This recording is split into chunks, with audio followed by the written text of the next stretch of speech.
안녕하세요. 적성호사 전문인 로고스 멘토학원입니다. 지금 화면에 보고 있는 것이 로고스 멘토학원의 네이버 블로그입니다. 이 내용 중에서 오늘 소개해 드리려고 하는 것은 여기 제목이 보이시나요? 낮은 내신 한성대 적성호사 야간학과라고 되어 있는 좀 진하게 되어 있는 거 있죠? 이 부분을 소개하려고 합니다. 왜냐하면 내신이 낮은 경우에 인서울 적성고사를 봐서 인서울대학을 합격할 수 있겠느냐 의문을 많이 갖거든요. 그런 경우에 저는 이제 가끔 야간학과를 한번 선택해봐라 이런 얘기도 합니다. 그런데 그 적성고사를 보는 대학 가운데 한 절반 정도가 야간학과인 대학이 있어요. 물론 뭐 성결대 같은 경우 야간학과가 몇 개 있긴 하지만 야간학과가 제일 많은 대학은 한성대입니다. 그래서 여기 보면 바로 한성대라고 적혀 있고요. 내신이 낮아서 내신 산정 점수의 불이익이 큰 경우 요걸 극복하면서 인서울 4년제 대학에 합격하는 것, 이것도 하나의 전략이 되겠죠. 모집 단위 한번 확인해 볼게요. 글자가 잘 보이나 모르겠는데 한성대학교 같은 경우는 주관학과가 있는 학과는 전부 야간학과 다 있습니다. 그래서 크리에이티브 인문학부 같은 경우는 물론 야간학과가 모집 인원이 주관보다 적긴 해요. 하지만 사회과학부 같은 경우는 주관보다 한 명이 더 많군요. 글로벌 패션 산업학부 같은 경우도 야간에 20명, 주관보다 한 명 많고요. 그 다음에 컴퓨터 공학부부터 시작해서 스마트 경영공학부 야간 같은 경우는 물론 주간보다는 적습니다. 하긴 하지만 50명이 훨씬 넘는 인원을 선발하고 있고요. 그렇습니다.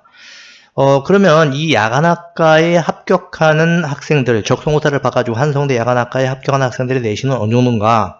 최고점은 3등급대 후반 정도가 됩니다. 평균은 4등급대 중반 정도가 되죠. 내신 최저는 5등급대 중반 정도. 평균 경쟁률은 주간보다 훨씬 낮은 7.85대 1이 되고요. 적성고사 평균은 47개 정도. 60문제 가운데 47개 정도면은 한 13개 정도 틀리는 선에서 어느 정도 합격이 가능하다. 이렇게 생각이 됩니다. 그렇죠? 그래서 최종 컷은 5.42등급으로 나와 있다고 되어 있습니다. 그런데 5.42등급을 600점 만점으로 환산하면 어떻게 되느냐? 왜 600점 만점으로 환산하냐면 전형 총점 1000점 만점 가운데 내신이 60%이기 때문에 내신이 600점 만점이기 때문에 그럽니다. 5.42등급이면 553.92점, 즉 554점 정도가 된다는 얘기죠. 그런데 만약에 내신 6.0등급인 학생이 있어요. 이런 학생들은 인서울 적성고사 거의 포기할 상황이 되겠죠. 그럼 만약에 이런 학생이 한성대 야간학과를 적성고사로 합격하려면 내신 6.0등급은 한성대 내신 산정 방식으로는 540점입니다.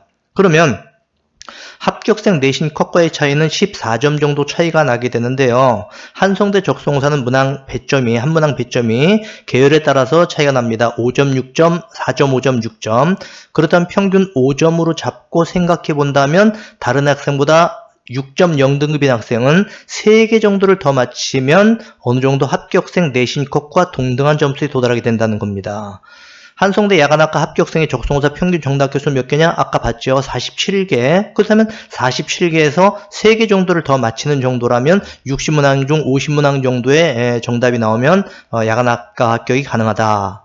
이런 글을 올리는 이유가 뭘까요? 내신 낮아도 무조건 도전해라. 뭐 이런 건 아닙니다. 그런데 종종 보면은 인터넷에 떠도는 내용들을 보다 보면 내신 6등급 정도 되면 어느 대학이건 적성고사에서 만점 받아도 합격이 불가능하다 이렇게 말하는 사람들이 있어요. 그렇게 말을 하면서 나름대로 도전해 보려는 학생들의 생각을 꺾는 사람들이 있습니다. 그래서 요 마지막으로 요 말씀을 꼭 드리고 싶어요.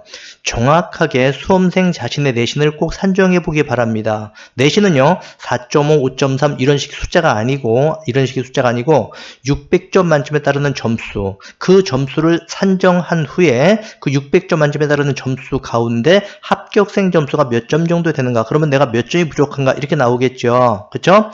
그래서 그런 연후에 자신의 점수, 합격생 내신 점수와의 차이를 분명하게 확인해야 됩니다. 이때 이 점수 차이는 뭐 합격생이 4.0등급인데 내가 4.5등급이다. 그러므로 0.5등급이 부족하다. 뭐 이런 게 아니고요. 물론 이렇게도 전혀 안 되는 건 아니지만 합격생의 경우가 뭐 예를 들어서 580점인데 내가 510점이므로 10점이 부족하다. 왜냐하면 그 10점을 적성고사 한 문항 100점과 대비해서 몇 문제를 맞춰야 되는지 그걸 확인해야 되거든요.